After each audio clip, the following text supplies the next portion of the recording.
Hi, everyone. I know this is on everyone's mind, isn't it? What is Crypto. Crypto, yeah. Bitcoin. What the hell is it? Yeah. Big question. And why does it keep moving up and down?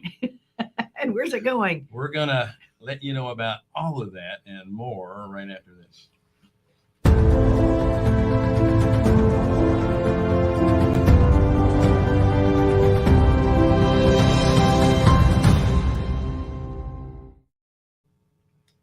Hi, everyone. Thanks again for joining us on the Real Estate Investor Show, Hard Money for Real Estate Investors. We are Carolina Capital Management. We are lenders in the Southeast for real estate investors.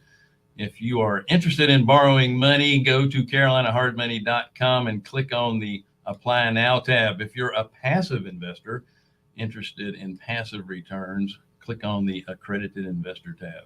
Don't forget to like, share, subscribe, hit the bell, and sign up with Wednesdays with Wendy.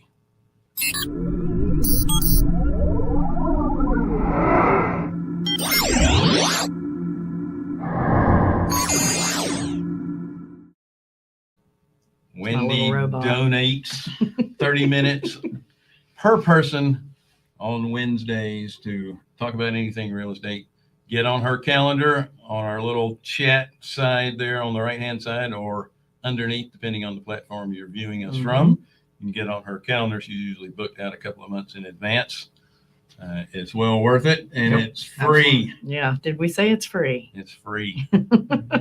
Free, 30 plus years of real estate experience. It's worth it for sure. Well, thank you.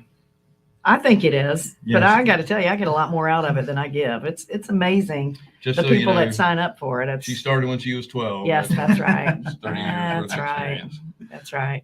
Awesome. Well, I'm excited about what the topic we have today. I know. Yeah. I am too. I am too. And you tripped on that crypto stuff for a little while, but our guest also has a strong background in real estate, the self-storage and mobile home communities, and both are which are very unusual for most investors. And Because most investors we know are in real estate, and they have a fear, and most fears are from unknown, not knowing. Mhm. So I think it's a great segment to have Zach come on here and from the real estate side and how he got over into the crypto, and we can talk Absolutely. about all of it. I think it's great. Absolutely. Well, yeah, Zach is Zach Morrow. He's a seasoned real estate and cryptocurrency hedge fund manager. Is passionate about helping investors confidently invest in alternative assets like blockchain technology and cryptocurrency. Mhm. He's also a Marine veteran. Yay! Spent 5 years Thank active you, thank duty. you. Thank you for your service. Mhm. Absolutely. And he is the VP of Investor Relations with Boron Capital's family of investment funds. Welcome to the show, Zach. Hey, Bill, Wendy, John, so glad to be here. And, Wendy, I actually started when I was 12 as well. So me and you have that in common. It's hard to be such a smart little kid, isn't it? Well, so difficult. All of us in the real estate space understand that building wealth over time is creating passive returns through assets, accumulating assets. Mm-hmm. And you can do that with real estate, and you can do that with crypto. And everybody's scared to death. Well, I don't say everybody. There's a lot of people, I'm one. old farts like us, that are afraid of crypto, mainly because most of us don't understand. We're still trying to figure out how to get our email So addresses right. Kind of give us an overview, if you would. Yeah. So just kind of overall disclaimer, we still very much love real estate. Absolutely. And, we're 100% in alignment with you, Bill, on the fact that wealth is about asset accumulation and then allowing those assets to continue to work for you. And when we go back, we started 15 years ago. I didn't start the company. I joined it later. But our owner and CEO, Blake Templeton, started back in 2006 in real estate. And over the next few years, started how a lot of us started in real estate, which was in single family homes. And it was about compounding wealth, compounding cash, and then allowing that growth to then allow him to move into more assets. And so, really over the last 15, 16 years as a firm, we continue to ask the question, where can we gain quality assets that we believe we can reliably count on to produce a return for us over the coming years? And so I will tell you that we were not on the crypto train a few years back, right? Like many of you guys, and for a variety of reasons. And the number one would be that the infrastructure was not quite there. And for us, we have to be good stewards, because as fund managers, we have to ask the question, where can we protect and preserve people's wealth, but then also be able to provide them the growth that they want? And we didn't feel years back that these markets had the opportunity to do that at the time, right? And we weren't alone in that conviction, right? Ray Dalio, the largest hedge fund manager, pretty much in the world, said the same thing back in 2017. He said, it's a bubble. It's surely going to pop. In 2021, Ray agrees. He says, I'd rather own Bitcoin than a bond. And, so you can see the shift happening. The curiosity is continuing to grow. People are asking the question, like they see, a lot of action happening here. But when I say action, there's also a lot of volatility, which scares people. Is it going to last? Is it a speculative gamble? Is it a bubble? What really is happening here?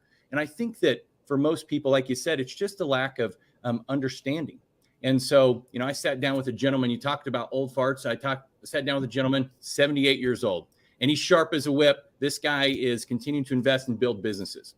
We were having lunch a couple weeks ago, and we were sitting down, and he knows we're in crypto, and he continuously tells me, he's got an office close by us, and every time he sees me, Zach, I'm not quite there yet, and I'm like, okay, everybody's got to come in their own time. And, whenever you were introducing me, you said investing confidently. Everybody has to invest with confidence. Don't get into anything before you understand what you're doing, why you're doing it, and your conviction behind us, right? Because then you'd be led to be driven by emotion. And we really want to be driven by data. But going back to that lunch, we sat down, and finally he just goes, can you just walk me through it? And I'm like, well, let's walk through it a little bit, and I'll walk you guys through it as well. And what we talked through was that blockchain technology, and Bill, this is something you shared, we agree with blockchain technology, we just don't get crypto. And really, crypto is an extension of the technology.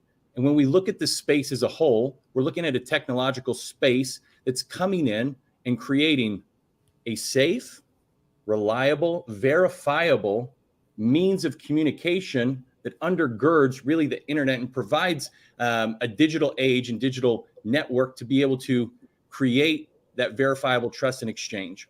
And so inside this market, when people ask me, well, what is it? A lot of people think it's a currency that's trying to replace the dollar. And I would tell you that, while some people think, nobody's going to replace the dollar, and I'm in that camp, I don't think that these things are trying to replace the dollar. And that's the number one thing that I think to realize. It's not just a bunch of currency. It's just been labeled that. Really, you have Bitcoin that's a financial instrument, and I believe that the rest of them really are more like assets. And when I say asset, I mean you really have a business use.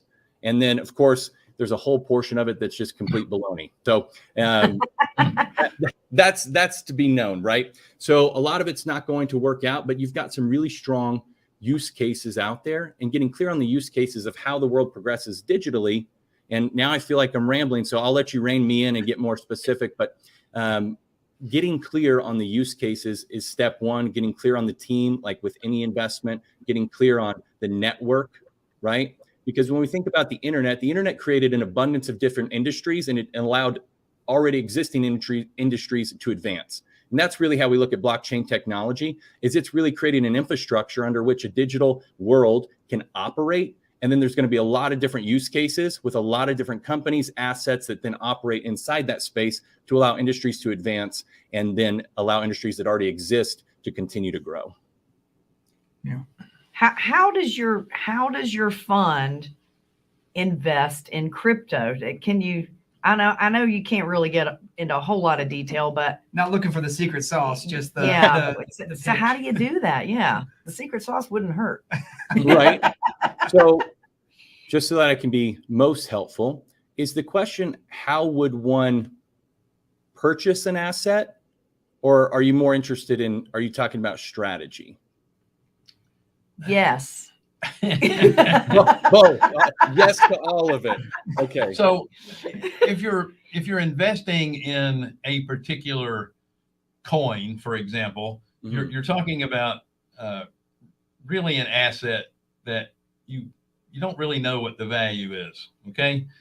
When you're investing in the technology, that allows businesses to function, it's a little bit different. So what does your fund do? Or is it? Because I think, to build on that, like there's a lot of people, including myself, there's a lot of speculation based off of the asset, coin or whatever it is, the value. And then, that's why I don't invest in much in the real estate or not the real estate market, but the, Crypto. Not crypto. Blockchain. Stock market. stock Yeah, stock market. Wow, y'all are just going. That's why I don't invest in the stock market very much, is because there's a lot of speculation from my perspective, and there can be. So I think, how would you talk to somebody that says, "Hey, I see what you're doing, but I just feel like how do you quantify an asset's value? Is it really speculation, or what's the methodology to quantify that?" Yeah. And so, it's a great question. And what I would tell you is, when we're processing even a piece of real estate, what's the questions you're asking? Do I believe that this property is going to retain and hopefully appreciate in value over time? I'm looking at its appreciation value. Do I have a good utility or a good use case where I believe that this will predictably continue to drive a need in the market as markets are growing and changing in this current economic season? And then if I'm investing with someone else, I'm going to ask, do I believe that this team has the ability to operate with inside this asset class or to grow this business, right? Because self-storage, we talked about mobile home communities, both areas where we invest, there's a management and a business component to that. So I've got to have a good team. And then I also got to ask about the rate of adoption, right? So this is a new technology. So that's one of the differences, right? Self-storage, we have an idea of how it's growing. We have an idea of a historical track record where what are the use cases, how it's growing, what the adoption rate looks like, what the supply and demand looks like. We're asking those same questions when we're looking at individual projects, because in reality, these are projects. Okay. Bitcoin itself is a decentralized ledger. So there's not one organizing body over it, but everything else inside that space is really created with an organized body. And that body or business has a specific use case it's looking to bring to the market. And then it has a team developing and growing it. And then there's a network that then is adopting and using it, right? So just like with Facebook, one of the greatest values with Facebook is in its network effect, the fact that it has billions of daily users. Yeah. And that's what we're talking about when we talk about network and adoption. So how many daily users are inside of it? How many transactions are taking place inside this blockchain on a daily basis? Who are the people behind it? What are they trying to accomplish? And do we believe that they're going to be able to accomplish this over a period of time? And from the current price, what value do we believe is out there? So there's always a difference between fundamentals and technical. So what we're discussing right now is the fundamentals of that actual asset in particular. So those are what we're evaluating on a fundamental level. And then you also have to evaluate fundamentals on an economic level, right? What's happening globally right now? What's happening politically? What's happening with decisions with money printing? What is the Federal Reserve doing? Where do we believe the movements are going to go over a period of time? And how is that going to impact what's happening here? And then we have, again, technical, which more comes to the price side. So we all know that there's a difference between price and value, right? Value is the actual use and the actual tangible utility. And then price is what it's trading for on a given day. So we're trying to create what you'd call alpha, is finding good projects that we believe have an ability to appreciate over time, that have strong transactions and use case that we believe will be utilizable and continue to have broader adoption and already have good traction. And then, of course, like anything, if we feel the variables have changed, we make adjustments. And so that's really why, if you go back 15 years within real estate, we're always asking the question of what's been good and what do we believe will be good. And so we've been in single family. We then worked in commercial. And commercial, we've had times where we were more focused on cash flow, and we had, more specialty assets like corporate housing or wedding venues. And then we've also done apartments where we believe it has a strong staying power and then has, an appreciable ability to appreciate over time. And then now our focus for assets would be self-storage and mobile home communities on the real estate side, because we believe they have the ability to sustain in a market that has a lot of uncertainty. And so we're factoring all those things in, not just on our real estate portfolio, but on this side as well. And so when you zoom way out, we ask very similar questions on the crypto side that we do on the real estate side. Mm-hmm. So all that kind of really cleared it up in a big way for me to look at it from a different angle that I've been looking at it. But my only concern is, in real estate, you've got history to go by. Mm-hmm. That you don't have a whole lot of history in crypto or blockchain or any of that. You don't have a lot of time that you can go back and evaluate where it's going and what it's doing. So how do you hedge against that? Yeah. So when we're processing history is great to learn from, and it's great to help assess what could be where we're going. But at the same time, we also have the information that is today. And then when we're looking into the future, plain and simple, everything into the future is a speculation that has variables outside of everyone's control, right? We all love real estate because we believe it's real property. They're not making any more of it, and people are always going to need it. Right. Okay. That's why we love real estate, right? We're on the same page with that, right? Yeah, right, absolutely. Yeah. So then that's our historical anchor. And as an investor, as a firm, we're processing this as a total portfolio. Mm-hmm. So we have to anchor our portfolio with a level of that historical certainty.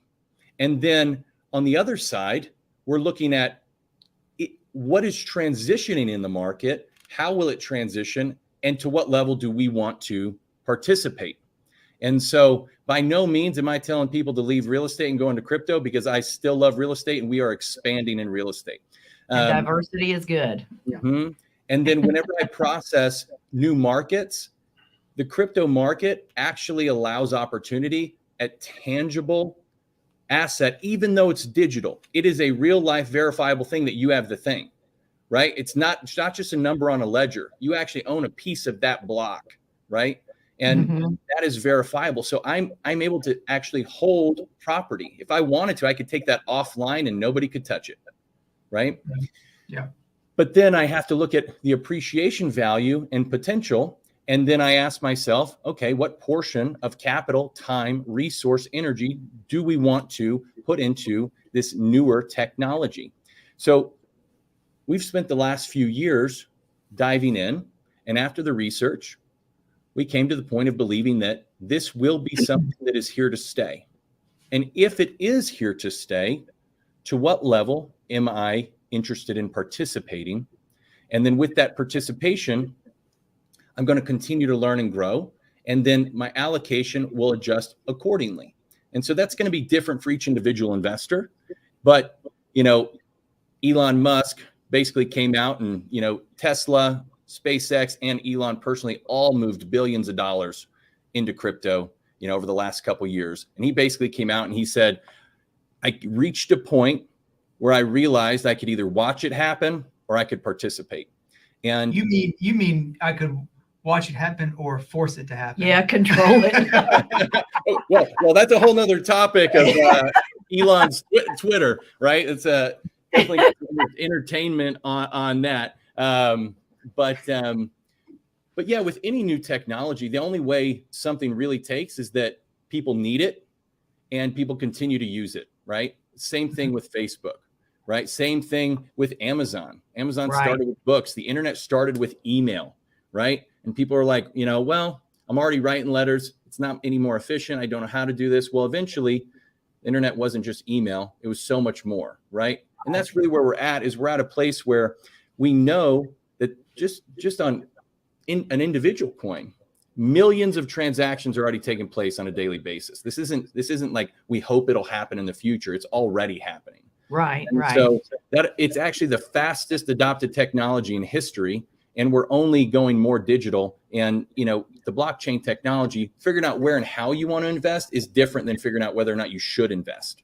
And Gotcha. We've arrived at the place where we absolutely determined we should invest, and then we spent the time on where to invest. And that's really where we spend our time as a team, is determining where to invest now, because we've already fully committed to the fact that we believe you should invest. Gotcha. Yeah, There's a question there too. Oh, let's see. Sharon asked, she said, what about NFTs? It seems ludicrous. Okay. So we always, with inside of everything, I'll tell you, I thought Beanie Babies were absolutely ludicrous too. And I'm not advocating for Beanie Babies or NFTs right now. So what people are doing in any given time, there's a lot of ludicrous things that happen. And just because there are ludicrous things that happen doesn't mean that the technology as a whole is ludicrous. Okay. Right.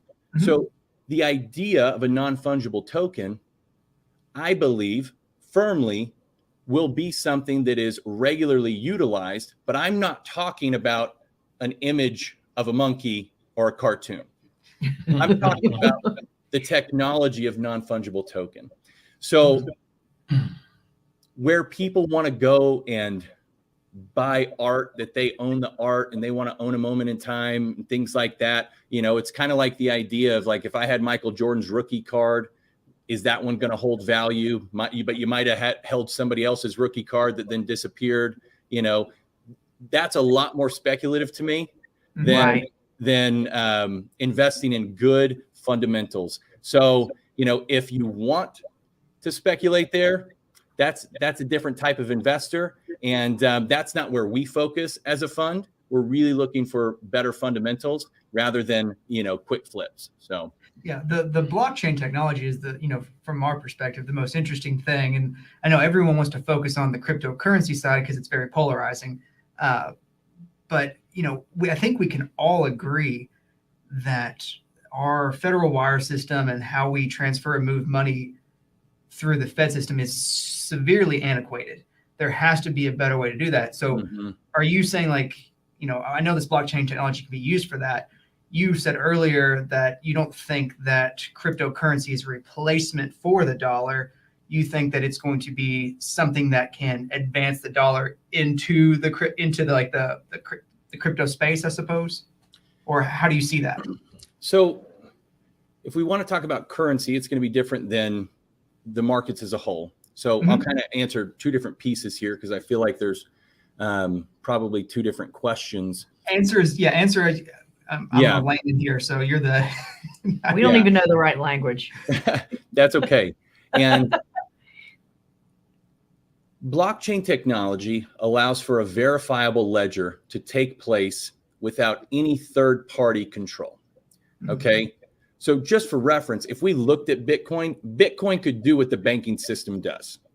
You just don't have a centralized system that's controlling it. But it is 100% verifiable, and it verifies against itself. I'm not saying it will replace the system, because I don't think it will. There are people out there that would say they prefer it. I'm just not presently in that space at the moment. But I do really like Bitcoin. But then on the same time, there's technologies like, for us that are in the real estate world, who's ever had issues with title work? I mean, it can be a cumbersome deal of going back and seeing who transferred it when, and then it's all paper trail.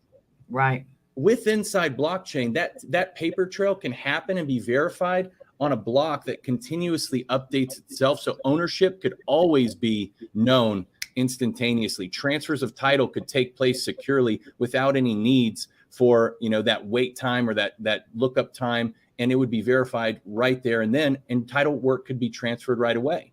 So there's a use case right there of how it works. Now, when we're talking about it versus the dollar, well, that's when somebody's building a cryptocurrency. The currency is really the way in which the blockchain works with itself. And so when you're investing in, like, say, Ethereum runs what's called smart contracts. So it's a contract system. And then it's what's called layer one, meaning it's like a baseline. So then people will build on top of it. So like Apple has a phone that has an iOS system, and then people build all their apps on top of it. Right.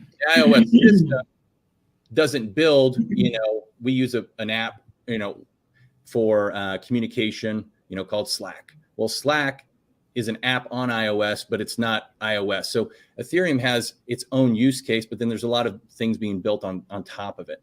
But inside the transactions, there's coins that exchange, and as it grows, if you're a holder of those coins, you can gain appreciation. There's also things you can do, like for all of us that love cash flow, you can actually utilize it very similar to real estate. Like, I own the property, it has an appreciable value, and then I can actually do things like stake it or lend it to then create more. I still own the thing, but then I can create more passive income off of it.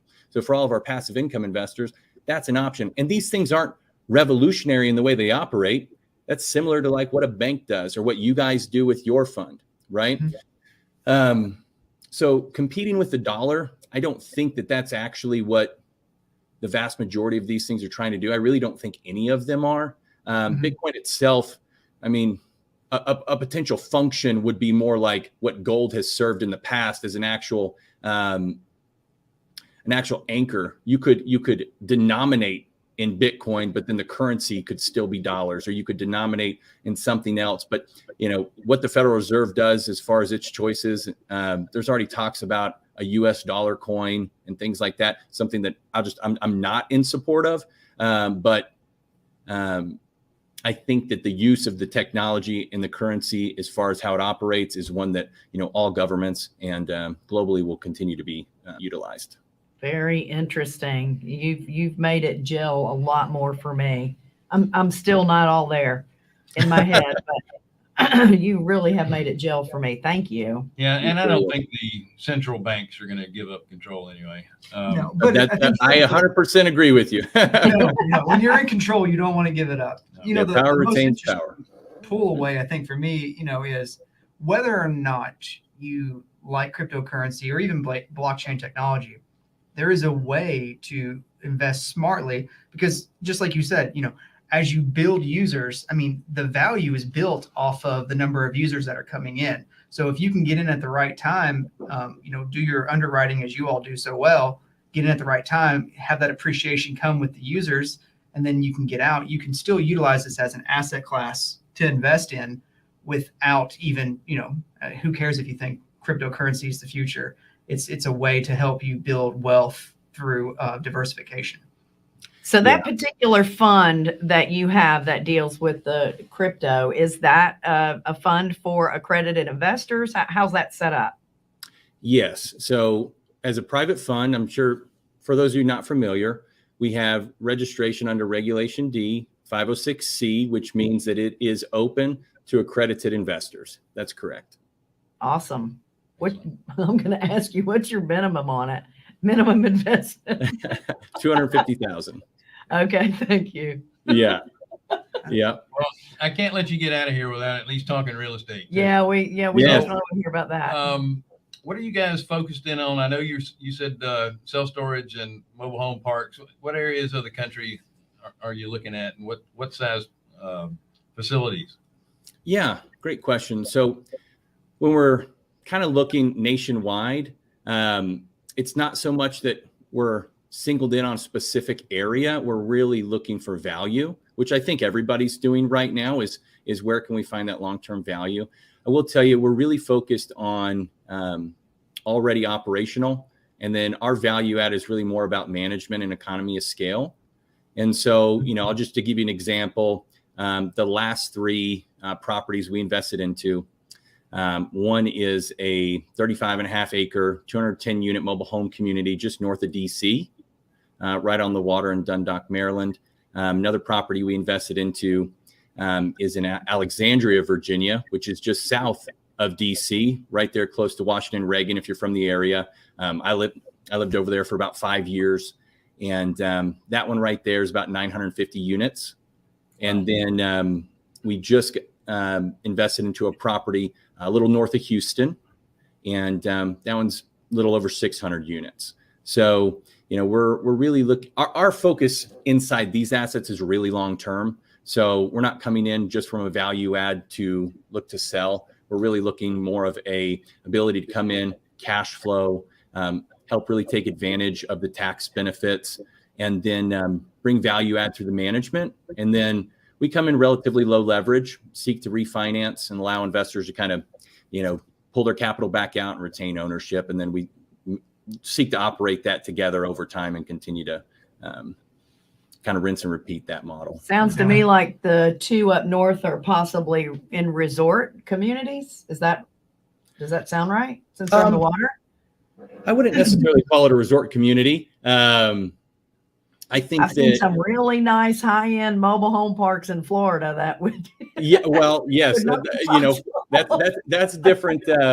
We do like Florida, and Bill, kind of to your question, I'll tell you, for me, for the most part, I tell you, Texas kind of running along the Sun Belt out to the East Coast, kind of the southern U.S. there, and then kind of up towards the D.C. area has been a more centralized focus, but we're not just looking there. As far as, the mobile home communities, we really are focused on really strong blue collar, middle America, and looking for nice communities. But I wouldn't personally call them resort, but I think they're really nice, Yeah. For sure. I tell you, I am shocked that they have that large of a community in Maryland and Alexandria, with the value of the land being that high in those areas, that somebody hasn't gone in there and just redeveloped those properties into something else. Well, and just to be clear, maybe it's important to note the Maryland property, the 210 units, that's mobile home community. The Alexandria property is self-storage. Okay. Oh, gotcha. Yeah. Gotcha. Right. Yeah. and the Houston property self-storage as well. Okay. Gotcha. Nice. Yeah. And before we do let you go, we had a question from Connor. He's asking if there's any books or podcasts that you would suggest for beginners. And he's talking about The crypto and blockchain. Yeah. Yeah, absolutely. So there's a couple good ones.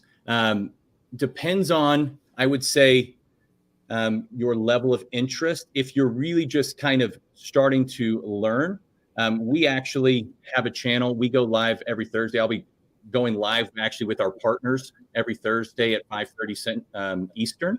And Awesome. We do that on our channel, and that's the Boron Capital YouTube channel. That's a great place to get started. And then we provide additional content there. As far as books, the Bitcoin Standard is a great one.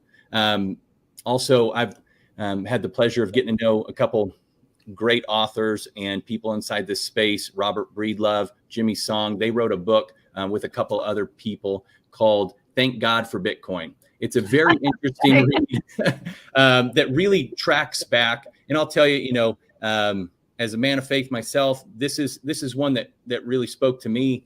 It really talks about the morality of money, and it actually really dissects our monetary system in a great way, but it's also a very easy read. So I think it's about 150, 200 pages.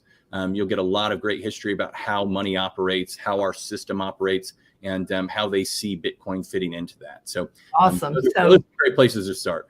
So thank God for Bitcoin and Yes. the Bitcoin Standard. That's correct. Awesome. And then what is your Thursday podcast? What is that again? The Yeah, so Boron that's Capital? We do that on our YouTube channel, which is the Boron Capital, Boron Capital. And then you can just find us right there and connect with us. And we do that show every Thursday at 5:30 Eastern. Awesome. Awesome. Thank you. Thank you. This was great. And I have to tell you, we've had more people live on this show than we've ever had on any show live. Well, I hope it was because they enjoyed it. I'm sure it was. I really think the topic is so everybody wants to understand it, and you know, it's hard to understand. It really is hard to understand, and I think you did a great job explaining that for sure. I'm going to have to get you on my faith-based investor group that I do every Friday morning called Sunrisers. I'll reach out to you about that. That's wonderful. It's awesome. Zach, thank you so much for joining us. Good stuff. We will again reach out later. We do have some other stuff we'd like to discuss with you as well. Folks, thank you so much for joining us again on the Real Estate Investor Show, Hard Money for Real Estate Investors. We are Carolina Capital Management. We're lenders in the Southeast for real estate investors. If you are interested in borrowing money, go to carolinahardmoney.com and click on the Apply Now tab. If you're interested in passive returns, click on the Accredited Investor tab. If you are crazy, sign up for Wednesdays with Wendy. Yeah. And don't forget to like, share, subscribe, hit the bell. And again, Wednesdays with Wendy. That's right. Thanks, guys. Have a wonderful rest of your week. We'll see you next week. Take care.